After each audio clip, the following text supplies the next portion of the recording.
mayli juda kurslari bo'lmasa ham suhbatlarni o'tkazib turish kerak. Chunki amallarni baribir niyatlar boshqaradi-da. Niyatni to'g'rilab turish, uni saqlab turish, iymon bilan yo'g'irish niyatlarni. Mana bu narsalarda juda katta sirlar bor, baraka bor. Dunyoning hamma ishlarining sabablari bor-da. Ba'zi sabablar moddiy bo'ladi. Ba'zilari ma'naviy bo'ladi. Biz sohamizdan kelib chiqib, ya'ni biz diniy nuqtai nazardan kelib chiqib, ma'naviy sabablarni ham qo'llash kerak deb aytamiz. Boylikni ham masalan moddiy sabablar bor, ma'naviy sabablar bor. Moddiy sababi siz iqtisodiy qonun qoidalarga amal qilishingiz kerak. Oldi-sotdini qonuniyatlarga amal qilishingiz kerak. Bozorni o'rganib ishlashingiz kerak. Bu moddiy qonuniyat. Ma'naviy qonuniyatlar bor. Siz silay rahim qilishingiz. Bu ma'naviy qonuniyat. Rizq ko'payadi. Aslida siz silay rahim qilib pul hajlasangiz, xayr ehson qilsangiz pul kamayadi. Moddiy qonuniyatga ko'ra. Lekin ma'naviy qonuniyatga ko'ra ko'payadi. Qanday ko'payadi Allohning siri u. Lekin izohlash mumkin masalan. Qaysidir darajada inson aqli yetgancha. Ya'ni sizga qalbingizga yaxshi bir ilhomlar keladi, yangi g'oyalar keladi, xatolardan saqlanasiz. Bular hammasi Allohning yordami bilan bo'ladi. Mana shu quvvat, ilohiy quvvat sizga jalb qilinishi uchun, siz uni jalb qilish uchun siz ana ma'naviy qonuniyatlarga amal qilishingiz kerak. Halollik, xayr ehson, silay rahim bo'lish. Keyin oldi-sotdilarda bag'ri keng bo'lish. Haligi bir tanganing ustida yumalavermasdan hadeb, misol uchun. Xuddi shunga o'xshash maktabning rivojida ham ma'naviy qonuniyatlar bor. Boshqaruvchilar va o'qituvchilarning niyatlari pok bo'lishi, ular ish harakatlarida Allohga suyanib duoda bo'lishlari. Ilm maydonida bo'lgandan keyin gunohdan imkon qadar uzoq bo'lishi. O'zi aytayotgan gapga o'zi amal qilishi, o'zi o'sha sohani seva bilishi. Mana shu kabi keyin o'zaro jamoadagi o'zaro birdamlik, samimiyat, hasad, nafrat kabi illatlardan qalblarni poklash. Maqsadlar yo'lida inson o'zini demak xohishlarini bo'ysundira olish. Mana shunga o'xshash ma'naviy sabablar ham bor.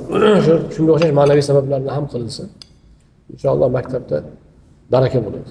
O'ylamagan tomoningizdan bir ruhiyat yaxshi bo'lgandan keyin ishlar rivoj topadi. Siz o'zingiz aytaylik 10 qadamni mo'ljallasangiz, 10 qadamga tashlagan qadamingiz 20 qadam bo'lib qoladi.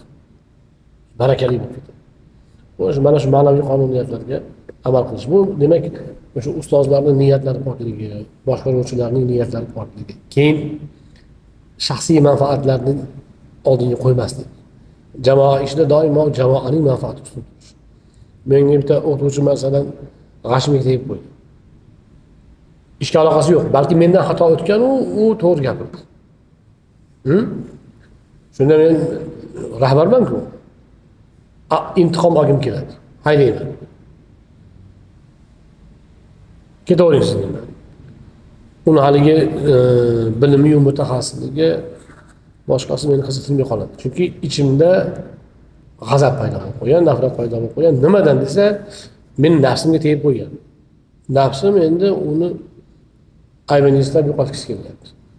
Mana shu qalb kasalligi. Jamoa ishlarida mana shunaqa qalb kasalliklari bo'lmasligi. Menga yoqmaydigan gap gapirgandir. Lekin u jamoaga kerakli bo'lsa, men o'shani ko'tarishim kerak. O'zimni ya'ni ichki tuyg'ularimni birinchi o'ringa qo'ymasligim kerak. Balki ish manfaatini birinchi o'ringa qo'yishim kerak. Mana shunga o'xshagan ishlarda jamoaning qalban pokligi, birdamligi juda katta baraka sabab bo'ladi. Va albatta har bitta sohani o'rganishda davom etish kerak. Mana Cambridge Oxfordlarda yutug'i nimada desa, ular doimo yangi oxirgi xulosalarni o'rgatadi. O 20 yil oldingi ilmiy haqiqatlar bilan qotib o'tirmaydi. O'sha ilmiy haqiqatlarni ham bilib qo'yaveradi, o'rganib qo'yaveradi. Lekin oxirgilardan doimo boxabar bo'lib turadi. O'sha oxirgi ilmiy natijalarni o'rgatish. Keyin maktabda faqat ta'limni o'zi emas, tarbiya ham bo'lishi kerak. Tarbiya axloqiy tarbiya ham bo'ladi, keyin shaxs tarbiyasi ham bo'ladi. Shaxs tarbiyasi, axloqiy tarbiya bir-biriga bog'liq narsa o'zi asli.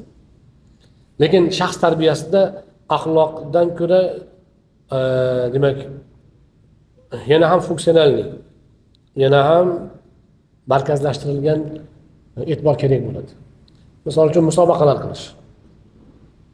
Maktab ichidagi tartib intizomni bolalarning o'zini qo'li bilan boshqarish. Maktablarda masalan uborkachi bo'lmasligi kerak. To'g'ri, haftada bir martalik umumiy bitta katta uborkani katta odamlar qilaveradi, lekin kundalik tozalashni bolalarni o'zi tozalasin. Shunda o'zi iflos qilmaslikka o'rganadi. Tashlab ketaveradi, bittasi tozalab ketaveradi. Dadam pulni to'lab qo'ygan. Ha? O'sha bilan uni shaxsiyatida nuqson paydo bo'ladi. Keyin katta bo'lganda ham semichkan choqib, pistan chaqib, po'chog'ini tashlaydigan, marojnani yeb, haligi derazani ochib, qog'ozni iritadigan bo'ladi. Nimaga shunaqa ko'nikma olgan? U yoshligidan o'zi turgan joyini o'zi tozalab o'rgansa, u pokizalikning qadriga yetadi. Yoki mana musobaqalar. Musobaqalarni faqat bitta birinchi, ikkinchi o'rinda olish yoki bitta ikkita sohaga qiziqtirishni o'zi emas. Musobaqalar bolani shaxsiyatini shakllantiradi. Musobaqaga chiqqanda odamlarning nazarida o'zini qanday tutishni o'rganadi. Jamoani himoya qilishni o'rganadi. Mana shunga o'xshagan tadbirlar bilan shaxsiyatini ham yetiltirish kerak. Keyin haqorat va hokazo degan narsalar bo'lmasligi kerak. Ustozlarning ko'pida shu malaka yetishmaydi. Men axloq deganim shu.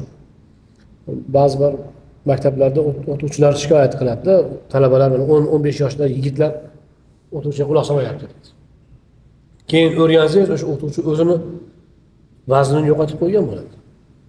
Mayli, sallasiga g'azab qilishdan bo'ladimi yoki bilmagan narsasini bilmadim deyishdan qochib, bilag'onlik qilish bilan.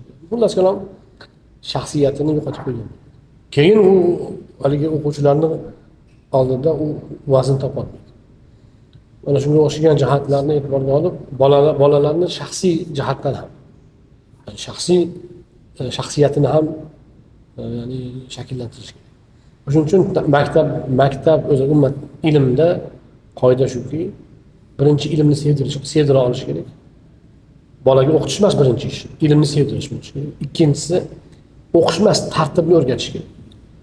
Birinchi bo'ladi. O'qishni o'zi qo'yib oladi. Siz tartibli yashashni o'rgatsiz. Soatida kelib, vaqtida ketib, vaqtida uxlab, vaqtida turib, vaqtida ovqatlanishni o'rgatib, namoz vaqtida, ibodat vaqtida, yeb ichish, yotib turish vaqtida bo'lsa, mana shuni soat ishlaydigan bo'lsa, jismoniy tarbiyasi bu hokat. Bo'ldi, u o'zi boshqacha yasholmaydi. Shunaqa hayot kechirgan odam o'z-o'zidan o'qiradigan bo'ladi. O'z-o'zidan u hamma kasbga yaxshi qiladi. Shuning uchun maktab faqat ma'lumot berish emas, u shaxsni shakllantiruvchi nima bo'lishi kerak. Demak, dargoh bo'lishi kerak.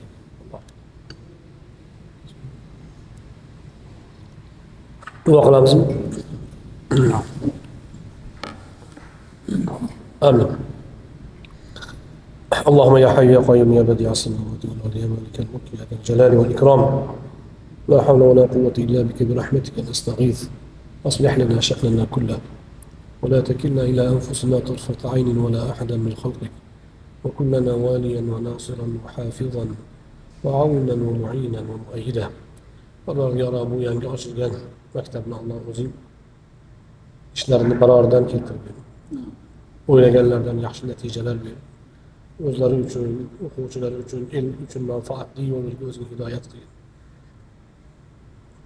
Ilohiy bu yerda xizmatda bo'lib turgan, bunga asos solib turgan azizlarimizni hammalarini avvalo tansihatlikda, iymon salomatligida qilib, ilmlarini ziyoda ayla. Bu boshlagan ishlarida o'zing muzaffar qilgin. Tashvishlardan, yomonliklardan o'zing asragin. Qadam bosib kelgan har bir o'quvchini Alloh o'zing ilm munofi bilan siylagin. O'quvchilarga va o'quvchilarga Alloh o'zing ilmlarga barakot bergin. O'rgangan ilmlari o'zlari uchun, ummat uchun, butun insoniyat uchun manfaatli ilmlar bo'lishini Alloh o'zing nasib aylat. Ilohiy bularni shikastlardan, zalolatlardan o'zing asragin. Dillardagi eng yaxshi niyatlarga musharraf aylab, qilayotgan bu mehnatlari dunyoni farovonligi, oxiratni savobi, o'zingning roziligingga sabab bo'lishini nasib aylat. Sallallohu ala Muhammadin va alihi va ashabihi ajma'in bi rahmatika ya. Salomat bo'lsin.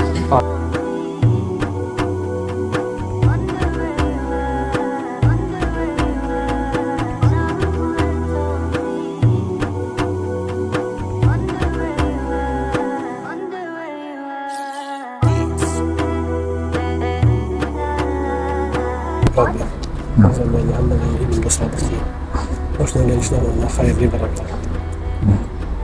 Faqat o'zbek xalqiga, butun insoniyatga, butun ummatga manfaatli bo'lishlarni olimlar, solihlar, mamlakatga. Fikrsiz.